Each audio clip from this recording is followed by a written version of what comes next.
আজকের প্রতিবেদনের শুরুতে আপনাদেরকে একটি খুশির খবর দেব, তারপরেই প্রতিবেদনের মূল টপিকে চলে আসব।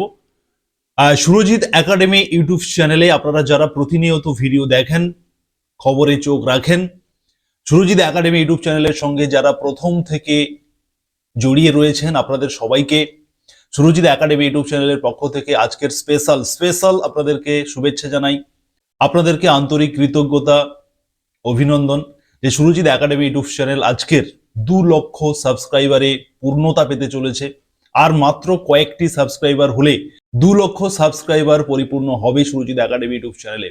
এবং এই অ্যাচিভমেন্ট পুরোটাই আপনাদের ভালোবাসা, আপনাদের সহযোগিতা, আপনাদের সাপোর্টে এটা সম্ভব হয়েছে। আপনারা জানেন সুরজিৎ একাডেমি ইউটিউব চ্যানেল একটা রেপুটেড চ্যানেল। এখানে আমি যে ধরনের তথ্য আপনাদেরকে তুলে ধরি সবই সঠিক, এবং আপনারা সেই তথ্যগুলো পেয়েও আপনারা নিজেরা খুশি হন, নিজেরা অনেক কিছু জানতে পারেন। আমাদের এই চ্যানেলের পক্ষ থেকে সবার আগে সবার প্রথম আমি আপনাদেরকে সঠিক তথ্য আপনাদেরকে রিপ্রেজেন্ট করি। সে কারণে সুরজিৎ একাডেমি ইউটিউব চ্যানেলে যারা ভিডিও দেখছেন, আপনাদেরকে আজকের জন্য স্পেশাল অনুরোধ আপনাদেরকে করব, রিকোয়েস্ট করব, আপনারা যারা সাবস্ক্রাইব করেনি আজকে সাবস্ক্রাইব করুন। আর মাত্র কয়েকটি সাবস্ক্রাইবার হলেই সুরজিৎ একাডেমি ইউটিউব চ্যানেল 2 লক্ষ পরিবার কমপ্লিট করবে। এবারে আসি এসআইআর এর মূল টপিকে। আজকের গুরুত্বপূর্ণ কয়েকটি বিষয় নিয়ে আলোচনা করব। পাশে স্ক্রিনে মূল টপিকগুলো কি বিষয়ে কথা বলবো আপনাদেরকে দিয়ে রেখেছি। প্রথমত আপনাদেরকে বলে রাখি, গতকাল দিল্লিতে একটি গুরুত্বপূর্ণ মিটিং হয়েছে দিল্লির ইলেকশন কমিশন অফ ইন্ডিয়ার অফিসে। এই এসআইআর নিয়ে যে 12টি স্টেটে এই মুহূর্তে এসআইআর চলছে, প্রত্যেকটি স্টেটের সিইওদের নিয়ে ফিজিক্যালি এবং ভার্চুয়ালি মিটিং অনুষ্ঠিত হয়েছে। সেই মিটিংয়ে এই মুহূর্তে ওয়েস্ট বেঙ্গলের তথ্য আমি আমার কাছে যেটা রয়েছে আপনাদেরকে যদি দিই, ওয়েস্ট বেঙ্গলে আপনারা জানেন যে 1,36,00,000 ভোটার লজিক্যাল ডিসক্রিপেন্সির আয়তায় ছিলেন এতদিন, এবং প্রায় 32 লক্ষের মতো ভোটার যাদের 2002-এর সঙ্গে যারা কোনো লিঙ্ক দেখাতে পারেননি, তাদেরকে অলরেডি হিয়ারিং নোটিশ করে দেওয়া হয়েছে। হিয়ারিং নোটিশ ইস্যুও হয়ে গেছে। কিছু নোটিশ ভোটারদের হাতে এখনো পৌঁছায়নি, পিএলও কিংবা ইআরওর হাতে রয়েছে সেই নোটিশগুলি। এই মুহূর্তে যে মিটিং, সেই মিটিং এর মূল যে এজেন্ডা সেটা হলো যে কোন স্টেটে, কোন রাজ্যে এসআইআর এর কি পরিস্থিতি। এবং আপনারা নিশ্চয়ই জানবেন যে আগামী 7 ফেব্রুয়ারির মধ্যে এই এসআইআর এর শুনানি পর্বকে শেষ করতে হবে 7 ফেব্রুয়ারির মধ্যে, এবং 14ই ফেব্রুয়ারি ফাইনাল তালিকা প্রকাশিত হবে। যে তালিকাতে যাদের নাম থাকবে বা যে তালিকার উপরে নির্ভর করবে আগামী যে ইলেকশন রয়েছে, রাজ্যে বিধানসভা ইলেকশন রয়েছে, সেই ইলেকশনটা কিন্তু এই ফাইনাল তালিকার উপরে নির্ভর করবে। অতএব আগামী 14ই ফেব্রুয়ারি কিন্তু অত্যন্ত গুরুত্বপূর্ণ। এই এসআইআর এ যাতে এই এসআইআর ত্রুটি মুক্ত হয়, এসআইআর এর সমস্ত কিছু যাতে স্বচ্ছতার সঙ্গে হয়, সেই কথা মাথায় রেখে, এবং যারা প্রকৃত ভোটার, প্রকৃত নাগরিক, তারা যাতে কোনোভাবেই এই এসআইআর এর ফলে সেই তালিকা থেকে, ভোটারদের যে ভোটার লিস্ট থেকে যাতে নাম বাদ না যায়, সেই সমস্তর উপরে গতকালকের গুরুত্বপূর্ণ একটি মিটিং দিল্লিতে অনুষ্ঠিত হয়েছে। এবং আমাদের রাজ্যের এই মুহূর্তে আপনাদেরকে জানাই যে লজিক্যাল ডিসক্রিপেন্সির যে 1,36,00,000 যে ভোটার লিস্ট ছিল, সেটা কিন্তু এই মুহূর্তে 89 লক্ষতে এসে দাঁড়িয়েছে। আমি গত একটি প্রতিবেদনে আপনাদেরকে জানিয়েছিলাম যে সেটা 94 লক্ষ হয়েছে, এবং এখনো পর্যন্ত সেটা কমে আরো কমে গেছে, 89 লক্ষতে এসে কিন্তু সেটা দাঁড়িয়েছে। নির্বাচন কমিশন থেকে এই যে লজিক্যাল ডিসক্রিপেন্সি, অনেকের ছোটখাটো সমস্যা, বা অনেকের 2002-এর সঙ্গে 2002-এর ভোটার তালিকাতে নাম রয়েছে, অথচ ভিএলও যখন এনুমারেশন ফর্ম সাবমিট করেন তখন সেটা কোনোভাবে রেকর্ড নট ফাউন্ড দেখানো হয়েছে। সে কারণেও সেই সমস্ত ভোটারদেরকে শুনানির নোটিশ করে দেওয়া হয়েছে বা নোটিশ ইস্যু হয়ে গেছে। এই যে একটি টেকনিক্যাল এরর, মানে প্রযুক্তিগত যে ইস্যুর কারণে, সমস্যার কারণে এই যে বহু মানুষের হিয়ারিং এ নোটিশ করে দেওয়া হয়েছে বা হিয়ারিং এ উপস্থিত হতে হচ্ছে, এই সমস্ত কিছু কিন্তু খতিয়ে দেখা। এবং তার সঙ্গে সঙ্গে অতিরিক্ত আমাদের ওয়েস্ট বেঙ্গলে অতিরিক্ত আরো বেশ কিছু অফিসার নিয়োগ করা হচ্ছে। মূল উদ্দেশ্য 7 ফেব্রুয়ারির মধ্যে এই এসআইআর এর যে শুনানি পর্ব এটা শেষ করতে হবে।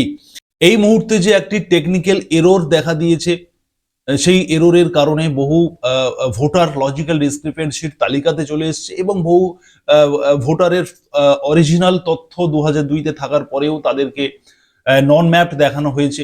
এই যে সমস্যাগুলো, এইগুলো নিয়ে মূলত মিটিং, এবং এই সমস্যাগুলির কারণে আমাদের রাজ্যের মাননীয় মুখ্যমন্ত্রী মমতা বন্দ্যোপাধ্যায় রাজ্যের সিইও দপ্তর, অতএব মুখ্য নির্বাচনী আধিকারিকের দপ্তরে তিনি একটি চিঠি দিয়েছেন, আবেদন জানিয়েছেন যে এই এসআইআর এর পর্ব এই মুহূর্তে বন্ধ করা উচিত।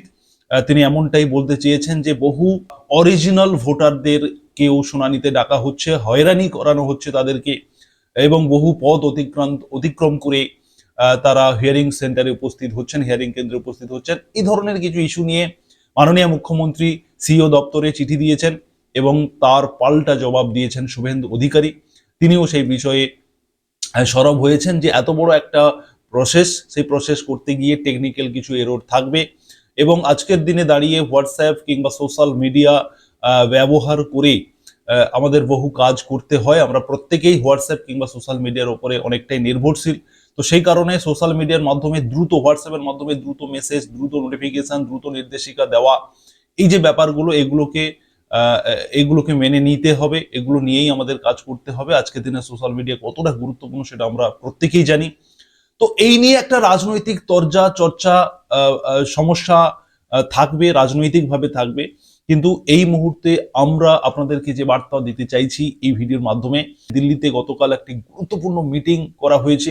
মূলত 7 ফেব্রুয়ারির মধ্যে এই এসআইআর পর্ব কিভাবে শেষ করা যাবে সেগুলোকে মাথায় রেখে কাজ করতে হবে, এবং অতিরিক্ত অফিসার নিয়োগ করা হবে।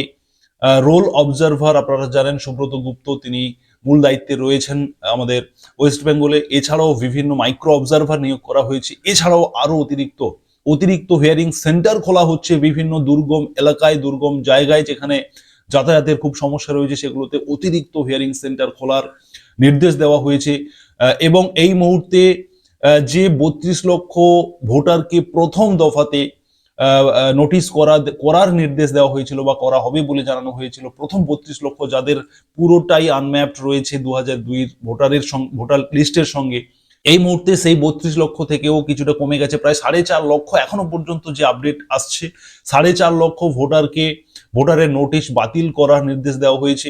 যে সমস্ত ভোটারের হাতে নোটিশ পৌঁছে গেছে সেই সমস্ত ভোটারকে ফোন করে, বিএলওরা ফোন করে বলে দিচ্ছে যে এখন আপনাদের হিয়ারিং এ উপস্থিত হওয়ার প্রয়োজন নেই, আমি প্রথমে আপনাদের ডকুমেন্ট ভেরিফিকেশন করব, যদি সব ঠিকঠাক থাকে আপনাদেরকে আর হিয়ারিং এ যেতে হবে না। বা যে হিয়ারিং নোটিশগুলো ইস্যু হয়ে গেছে ভোটারের হাতে পৌঁছায়নি, ইআরওর কাছে রয়েছে, দপ্তরে রয়েছে, ইআরওকে বলা হয়েছে এই মুহূর্তে সেই নোটিশগুলো যাতে ভোটারের হাতে না পৌঁছায় সেগুলোকে আরো একবার খতিয়ে দেখা হচ্ছে। মূলত টেকনিক্যাল এররের কারণে 2002-এর সঙ্গে 2025-এর ম্যাপিং করতে গিয়ে কিছু ভোটারের আনম্যাপড হয়ে গেছে, অথচ 2002-এর লিস্টে তিনার নাম রয়েছে। অতএব এইরকম একটি পরিস্থিতি তৈরি হয়েছে। মূলত আপনারা 7 ফেব্রুয়ারি আপনাদের এই হিয়ারিং পর্ব শেষ করার জন্য নির্বাচন কমিশন থেকে কিন্তু অতিরিক্ত অফিসার নিয়োগ করা হচ্ছে এবং সমস্ত রকমের ব্যবস্থা করা হচ্ছে, এবং 14 ফেব্রুয়ারি ফাইনাল তালিকা প্রকাশিত হবে, যে তালিকার উপরে নির্ভর করছে আগামী বিধানসভা ইলেকশন। সেই তালিকাতে যাদের নাম থাকবেই তারা সেই ইলেকশনে অংশগ্রহণ করতে পারবে, ভোটার হিসেবে ভোট দিতে পারবে। এরকম একটি গুরুত্বপূর্ণ বিষয় কিন্তু এই মুহূর্তে উঠে আসছে। তো যারা আপনারা সুরজিৎ একাডেমি ইউটিউব চ্যানেলে প্রতিনিয়ত আপনারা আপডেট দেখেন, আপডেট নেন, খবর দেখেন, প্রতিবেদন শোনেন, অবশ্যই আপনারা সাবস্ক্রাইব করবেন, এই গুরুত্বপূর্ণ বার্তা আপনারা শেয়ার করবেন, এবং যারা ফেসবুক থেকে দেখছেন অবশ্যই আপনারা শেয়ার করবেন, পেজটিকে ফলো করবেন এবং অবশ্যই সাবস্ক্রাইব করবেন। আপনাদের জন্য স্পেশালি আজকের এই প্রতিবেদন, স্পেশাল শুভেচ্ছা বার্তা আপনাদের জন্য রয়েছে। আমি প্রথমেই আমি জানিয়েছি যে সুরজিৎ একাডেমি ইউটিউব চ্যানেল আজকের 2 লক্ষ সাবস্ক্রাইবারে পূর্ণতা পেতে চলেছে। আপনারা অবশ্যই সাবস্ক্রাইব করে সঙ্গে থাকবেন। ধন্যবাদ।